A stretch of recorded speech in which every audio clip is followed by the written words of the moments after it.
You are Locked On Falcons POSTCAST, part of Locked On Sports Atlanta on the Locked On Podcast Network. Your team every day.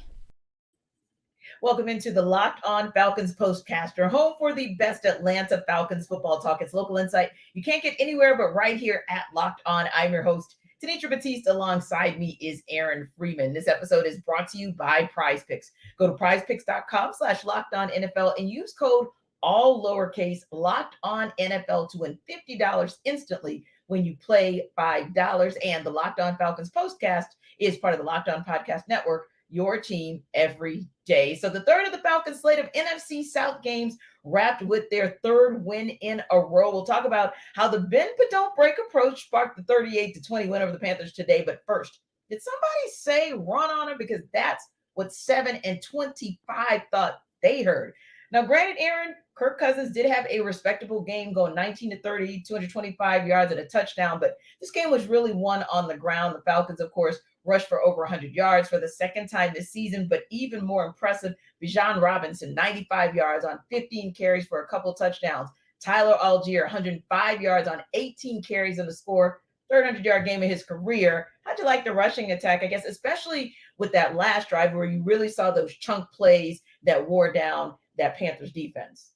Well, T, it is Kirktober, and we've reached a point in the season where we're not talking about Kirk Cousins, which I think is a good place to be, because the first 5 weeks of the season was all about Kirk Cousins and how he looked good. And today is all about the run game and doing what they did. And you saw Bijan Robinson. It seemed like, I don't know if Carolina was able to stop a single run in this game, basically, at some point. Like, I know at some point they did have to get a couple of, force the Falcons for like a 0-yard gain or a 1-yard gain here or there. Mm-hmm. But for most of the game, it was just like 5, 6, 7, 8, 15 yards a pop, pretty much, that the Falcons could run the ball at will, to the point that when they did throw the ball with Kirk Cousins, was like, why are we throwing the ball? Just run the ball. Like, they're not stopping us. And so, I think officially on the stat sheet, they did not finish with 200 yards just because of the kneel down. So I guess we are talking about Kirk Cousins ruining a 200-yard game for the Falcons. Yes, those kneel downs at the end, though, we'll talk about. They shouldn't have gotten to that kneel down later because of a potential pick six, but we'll talk about that later. But yeah, the run game was on point today, and you kind of expected going into this game that you would be able to run the ball effectively against Carolina's defense, one of the worst run defenses in the NFL, and the Falcons were able to achieve that. And, again, great day for Bijan, great day for Tyler Allgeier. You saw Allgeier at the end of the game kind of being the hammer and finishing off Carolina in a big way, and capping it off with his touchdown. But, throughout the first 3.5 quarters, it was, Bijan was doing his thing. So we talked about this going into the season. This was kind of the strength of your team. The 1-2 punch you had in the backfield was arguably the most biggest strength of your roster. And I think it was on full display today against Carolina. Yeah, and I think that's a great call, Free, because obviously there was excitement about Kirk Cousins and having a true QB1 veteran under center. But ultimately speaking, two things. Number one, the bread and butter should be Bijan Robinson with Tyler Allgeier there as the 1-2 punches you mentioned. But also, when you talk about competing with top teams, when you talk about getting into the playoffs and possibly even going on a deep run, you're going to have a multi-dimensional offense. You can't make it as vanilla as saying, okay, as long as we stop Kirk Cousins or as long as we contest the ball's thrown to his receivers, we're good. No, you really got to think about this now. And I think that's what I like seeing today as well. And then two, when you're running the ball at that clip, like you said, 33 carries between them, you got to wonder if they ever really got stopped at any time during the game. And then when you see 31 minutes as time of possession, that also speaks to when you have that ball on the ground, that gives you an opportunity to keep that other offense off the field. And that is half the battle in this league oftentimes, that, hey, that other team, which there were moments where the Panthers were kind of sort of looking like they were going to be able to score at will, but then ultimately something would go wrong. They obviously got penalized a whole heck of a lot and kind of shot themselves in the foot a lot today. But ultimately, every time they did, it was good to see that the Falcons were able to capitalize on it, and they weren't able to capitalize on it in just one area and be one-dimensional. We saw all the dimensions and maybe a pretty darn complete game by this team. Yeah, I think this is certainly the most complete game that we've seen for the Falcons on offense. I think we can have a conversation where it stacks up on the defensive performances so far this season. But certainly I think in terms of, Cousins didn't have to do a whole lot of heavy lifting. He made the throws that he needed to make for the most part in this game. The passing game was efficient, even if it wasn't always as consistent, in terms of just being like, as I said earlier, just like earlier in the game, it did feel like why are we throwing the football? Just run the ball at a certain point. Like you're making it harder for yourself than you need to make it. I think this was certainly because, last week it was all about how great the offense looked, but it was mostly because of the passing game as opposed to the run game. And this week you had that balance. You had that run game really spearheaded this week. So I think you're right. This was probably the most complete game that we've seen so far from this offense. And it's nice to have these two sort of games to start off, the illustrious month of Kirktober, because the Falcons can just continue to build off of this as we get later into the season, and we'll maybe talk later about their next matchup against Seattle. That defense is no joke. So you need your offense firing on all cylinders if you're going to be able to take on a Mike McDonald offense. There's certainly. Yeah, certainly. Exactly. It's certainly a building block for you to go and dominate one game, and the track meet game that actually came out in your favor when it was about the passing game. But here we go with what almost looked like a track meet. I mean, there was one point when literally it was a one possession game, and I thought, oh no. Are we going to get into a track meet with the Carolina? Are we going to see the Falcons get into a track meet with the Carolina Panthers? So it was, scary for a moment, but like you said, then it just kind of rounded itself out. But there was one play that was kind of interesting. And the reason I bring it up is because it seems like we're always having a conversation that's not that great about Kyle Pitts and what did happen or didn't happen, the decision that he made or he didn't make. And let's just be honest, most of the time it's around one or two things. Either it's around blocking or was he where he was supposed to be? Or decision making. So we'll call it kind of that one too. So you go back to that 3rd and 11 at the end of the third quarter at the Panthers 13, right? Kirk Cousins sends a pass to Kyle Pitts, fell short. And ultimately that ends up in a field goal, if I'm not mistaken. And so then you have a situation where everyone's questioning. So I asked the question of you, Aaron, do you think that was more about Kyle Pitts kind of lazy route running or giving up on the run, giving up on the route and the play, which a lot of people always malign him about? Or was that more of him maybe not expecting the ball to be placed where Kirk placed it? It's a little bit of both. I lean more towards the lazy route running. In Kyle Pitts' defense, Kirk has not thrown that ball at all. Like anytime they got him singled up on a 3-by-1 and he just runs a vertical sort of fade clear out, Kirk has not thrown him the football on any of those instances. So I can understand from Kyle Pitts, like he hadn't thrown me this ball in 5 games. He's not going to throw it to me here on this situation. And again, maybe Kyle Pitts is thinking it's a blitz coming. I'm going to stop my route short as a way so Kirk can have the ball come out rather than running to the back pylon, which is going to take longer. So if you want to defend Kyle Pitts in that way, but at the end of the day, you got to be on the same page with your quarterback. Your quarterback's expecting you to go run to the back pylon. The quarterback's going to get the benefit of the doubt in all these instances. And as you say, T, because this has been sort of a through line with Kyle Pitts over the last couple of seasons, like he's not going to get the benefit and the doubt in that situation. And nor do I really think he deserves it in that situation. He's in the wrong, but I understand why he was thinking what he was thinking, just because he's never thrown me this football. Why am I going to run full out on this football? And he's like, oh crap, he's throwing me the football, like that sort of situation. So I get it, but obviously, professional football, athletes, you got to do all the stuff, so no excuses for Kyle Pitts on this one, but just a small excuse, just a little excuse. Right. You're like, I wouldn't have done it, but I understand why you did. Yeah. And here's the thing too, like you said, this is a guy that he didn't maybe get a whole lot of catches or targets today, right? He had 3 receptions on 5 targets, 70 yards, of course, the long 52-yard reception. But I think the thing there is, unfortunately for him, even when he has what we'll call a solid game, you just never seem to, it's one thing he'll do, right? Because look at Drake London. London had, granted, a touchdown in there, but 6 receptions, 10 targets, and just 74 yards. But yeah, we're having this conversation about what KP didn't, quote unquote, didn't do right. And yeah, I think it's one of those situations where you're going to hear that conversation until you stop doing those things or doing things that look like what you've been doing, or you do something like what we're going to talk about in that second segment, where everything that's been asked of you that you showed kind of sparks of in your first season, but we didn't quite see it again. And finally, we're seeing it now. When you see that more consistently, whether it's offense or defense or special teams, that's when you'll stop hearing this kind of commentary. So yeah, this is one where May not be right. It may not be fair, but it is what it is. Now, speaking of is what it is, bend but don't break might still be what it is, because that's what happened today, but defense still got it done. We'll discuss in the deep dive.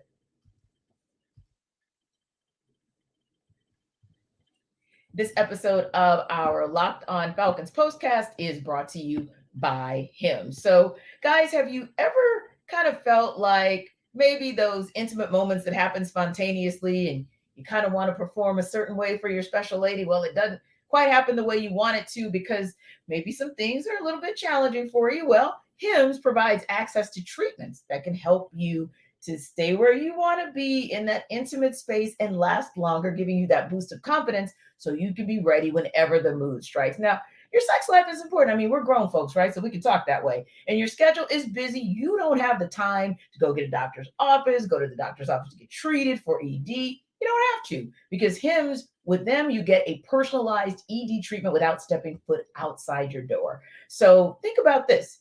You don't have to worry about your performance in the boudoir, because HIMS will help you with that. You can get confidence knowing that you can get to where you need to be to get your lady where she needs to be whenever you both are in the mood. So you can start free online by visiting hims.com today, hims.com/locked on. That's HIMS.com/locked on for your personalized ED treatment options, hims.com/locked on. And of course, the products mentioned are chewable compounded products, which are not approved by or verified for safety or effectiveness by the FDA. Prescriptions requiring an online consultation with a healthcare provider will determine if appropriate. Restrictions do apply. See websites for details and important safety information. Subscription required. Price varies based on product and subscription plan.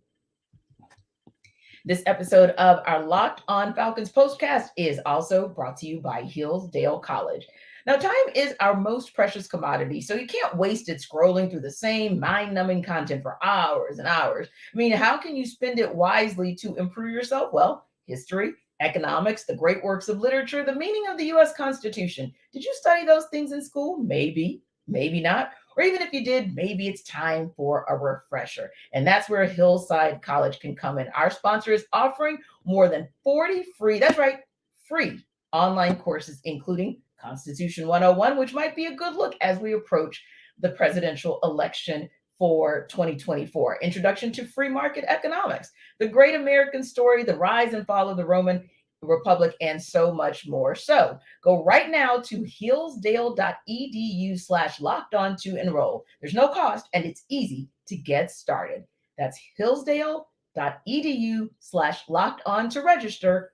hillsdale.edu/locked on.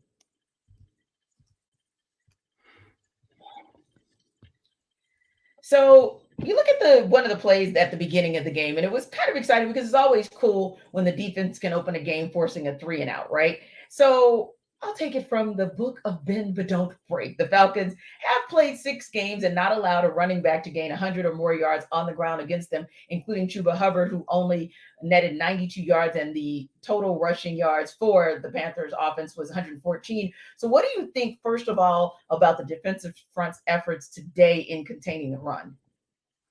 Well, T, the stats look decent, okay, but I think a lot of it is just, hey, at a certain point, they had to abandon the run because they were down 2 scores, and so they probably would have broken 100 yards if the Falcons offense hadn't taken care of business. So I'm not going to give them too much credit for keeping another rusher under. It feels like an asterisk in that regard, but I tend to be a little harsher on the defense than you and others are. I think to me this was a classic sort of Falcons defense performance where, like, for 3 quarters, you're just like, are we actually going to stop this Carolina Panthers offense? Because they seem to be able to move the ball at will against us, but we were able to get some stops in the red zone, which is something they've consistently done. And then the fourth quarter comes around, and then they create turnovers, and it's like, okay, like they're just going to play, iffy for 3 quarters, and then fourth quarter shows up, and they're going to make the plays that are going to help you win the football game. And it's just like, I just have to make peace with that. Like, it's taken 6 weeks now, T, but I'm just going to have to make peace with that. Even an offense as bad as Carolina is still going to have some success in the first 3 quarters, and then they're going to figure it out in the fourth quarter, and it is what it is. And so, this is the bend but don't break defense, and it is what it is. I don't know what else to say. But I think that's that's such a great point that you made, Free, because you're right. I probably try to give him a little bit of a grade on a curve. I admit it. And I think you're absolutely right as well in that the league is so crazy that even a team like the Carolina Panthers, if you're not careful, they can kind of run it up on you. But at the most crucial times when it seems like this team is knocking on the door to tie this game or God forbid would have taken a lead, then you hold them to 3 points in the third quarter and you hold them scoreless in the fourth quarter. And that's when, like you said, we have become accustomed to, in my little mind, what I tell myself is in the first and second quarters, the Falcons, they're trying to figure it out. They're trying to understand what the game plan is for the opponent. And then they go in that locker room and Jimmy Lake resets and they come out in that second half and they do exactly what they need to do to ensure that they have a complimentary performance in the second half for whatever it is that their offense is doing. So that's kind of how I reconcile it for myself and make it okay. But I also will say, and this is kind of a fun one that you guys will have to come back for tomorrow for the Atlanta football party, because we know how much on this show our guy Jarvis Davis, who's not with us tonight, loves himself some Lamman, as he calls him. So Nate Lamman had himself a game in his return, 8 total tackles, 4 solo to lead the team. But also Mike Hughes had a great game again as well, 7 total tackles and 6 solo. I think those guys really, really showed us what they were, especially Nate Lamman in his return. Yeah. Lamman made some solid plays against the run, had a forced fumble, I think. It was to me, the question I had going into the game was, are we going to see Nate Lamman out there in nickel defense, which is something that they haven't really asked him to play a ton in obvious passing situations. And they asked him to play, there was a couple of times where JD Bertrand got in the mix, a series here or a series there or whatever. But for the most part, they were showing the confidence in Nate Lamman to be out there in those passing situations.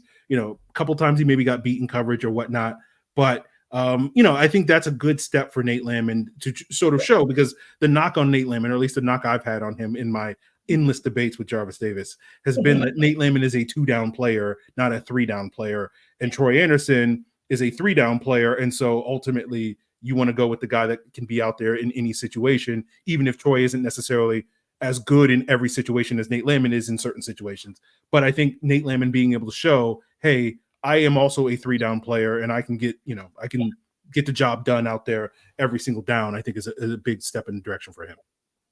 Yeah. And I think the fact that there is something positive and something productive that you can get out of both of those players, because obviously the Falcons had Nate Lamman out for a couple of weeks, and on the heels of Troy Anderson being named NFC Defensive Player of the Week, he was out today. So it's kind of one of those things where maybe you look at the positive that made the depth that the Falcons have long sought after. Now you're at least seeing some of that kind of come to fruition in a positive way for them. Now, who else for you? Obviously, well, I'll ask you that in a second, but this is one thing that I wanted to say as well, because there are guys just like Troy Anderson, who Jarvis always kind of goes in on and says, well, what is he going to do and what can he do? And I think there are players like Kyle Pitts that we talked about as well, even more so the lens is on them because you're a first round pick. And when are you going to kind of show us that KP that we saw in the first season? Same conversation we've been having about AJ Terrell for a while now. Well, the Panthers began the fourth quarter driving for what could have been a game time score until AJ picked off Andy Dalton. And it was his first pick of the season, but more importantly, his first since January 2nd of 2022. So for you, Free, was that maybe something you could look at, maybe be optimistic about the fact that AJ can show us more of him being that guy? Yeah, I think it was a great day for AJ to finally get on the stat sheet in the interception, because we saw last week against the Bucs, he had an opportunity to get a pick on the opening drive. He dropped that, and then the Bucs go down the field and score, and you're just like, man, that's like a big swing there. Yeah. And so it's one of those things where that has been the knock on AJ Terrell. He does not turn the ball over. He doesn't get the type of ball production. That has been the number one knock on all the AJ doubters, I guess you could call them, that are being like, why are we paying this man $21 million or whatever we're paying him at this point in time? He's not worth it, all that stuff. And for him to get this interception in this game at a critical moment in the game, I think is huge for him. At least, as we talk about, you got the fans, they will say everything. They will go quiet for a week, and then they will be back on their thing next week if AJ gives up a touchdown or something to DK Metcalf or something like that, and they'll be like, oh, AJ's terrible. But at least for the next 6 days, they got nothing to say. So we will have our peace of mind there for all the people like myself, Jarvis, yourself, that have been defending AJ and his play over the last couple of years, despite not having this sort of ball production I think a lot of people want a high-end cornerback to have. And so hopefully this is the start of something where we can start to see him, get back in the stat sheets and, wind up the season with 3 or 4 interceptions or something like that. And then we can have those people at least be quiet for, a couple of weeks, a couple of months, maybe. At some point. Exactly. Yeah. Cause like you always remind me, they're going to be quiet for a minute and then they're just going to return right back to form if you give them any little something to work with. So AJ, don't give him anything. You had 3 tackles, 2 solo tackles, a pass defense, and of course the interception there. Just keep bringing that so you can quiet down the restless natives. So,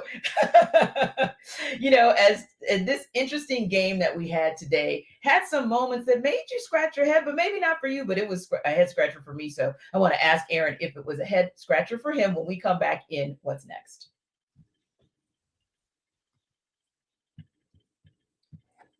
This episode of our Locked On Falcons postcast is brought to you by PrizePicks.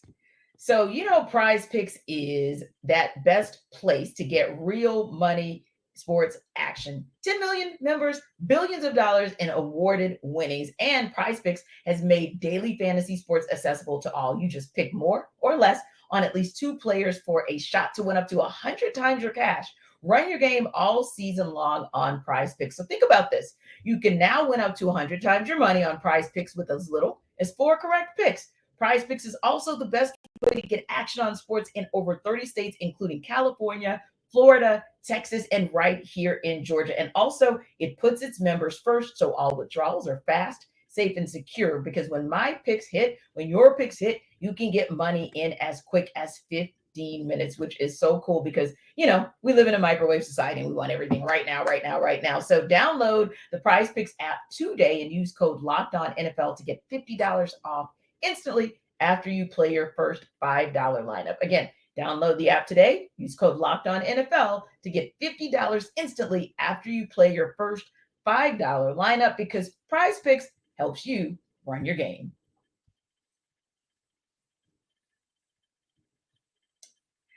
So towards the end of the game, Clark Phillips III picked off Andy Dalton. About 1:55 left in the game, right? And you can certainly understand that it was a smart play. You're looking at running the clock out, time to get back on I-85 and get home. We totally get all that. But with an 18-point lead, Carolina having pretty much no way to stop the clock, no real chance of coming back in this game. Come on, man. You might want to get that pick 6 because a pick 6 is rare. So in Aaron Freeman's mind, if Aaron Freeman got that pick, what does Aaron Freeman do with it? Aaron Freeman scored. So Aaron Freeman. That's my guy. Guy. I get it from Clark Phillips. Like Clark Phillips makes the smart play, right? Yes, he's a part-time player. You see him consistently rotating in the games, and subbing in for Mike Hughes each week, and he wants to impress the coaches. He wants to say, I'm a thinker. You guys should play me more. So I'm gonna get this interception.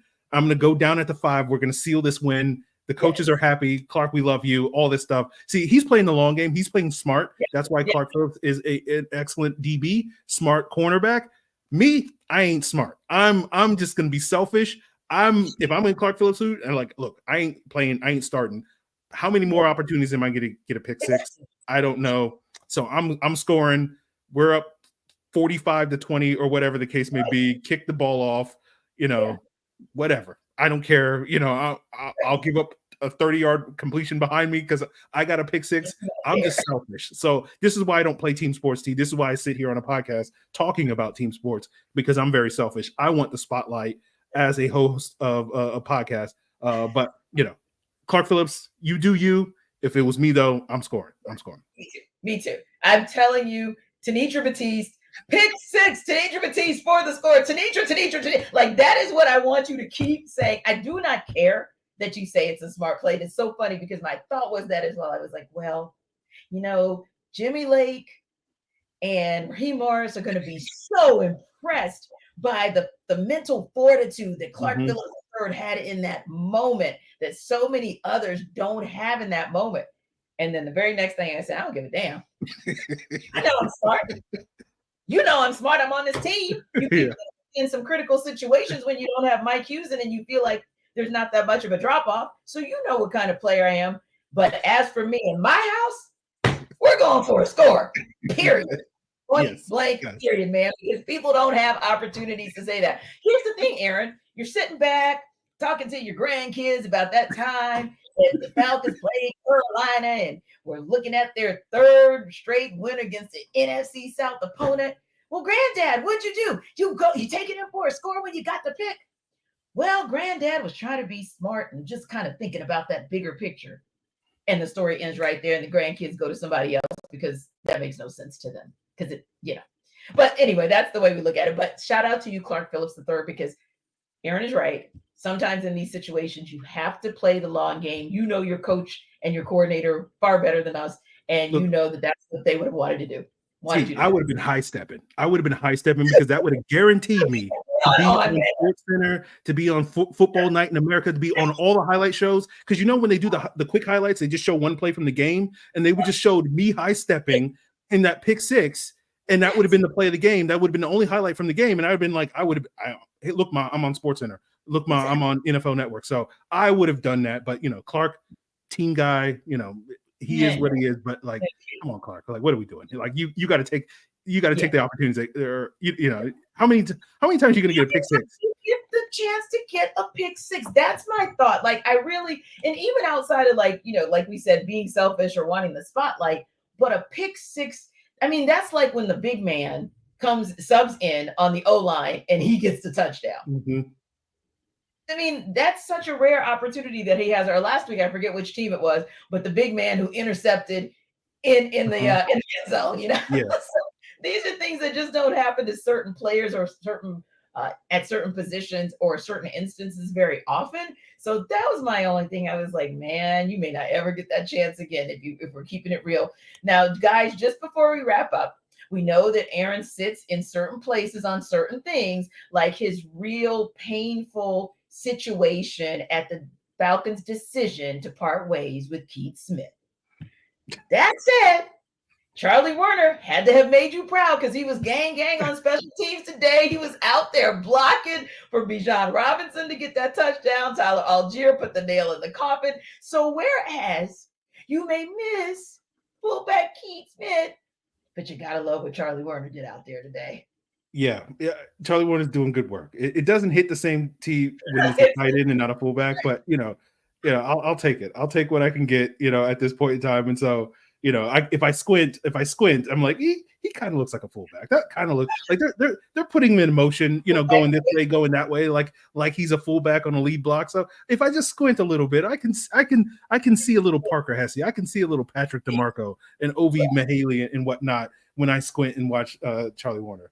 So yeah, I can appreciate that. I thought you might like that, but I think that might make you smile as we wrap up another amazing episode of our Locked On Falcons postcast. And why is it amazing? Because anytime the Falcons can get a win, we love to see it. Obviously, the Falcons improve to 4-2 on the season, but most importantly, back-to-back wins against the NFC South opponents, especially important for after Tampa Bay's win today. So, and Tampa Bay's beatdown, shall we say, over the Saints. So it matters in so many ways, but maybe more importantly in what we saw in that NFC South competition, especially at the top of the division. Thanks to our everydayers for making the Locked On Falcons postcast your first listen of the day. Be sure to stop by the Atlanta Football Party for your second listen, and be sure to like and subscribe to our YouTube channel. We're also free and available wherever you download your podcasts. We'll see you next time.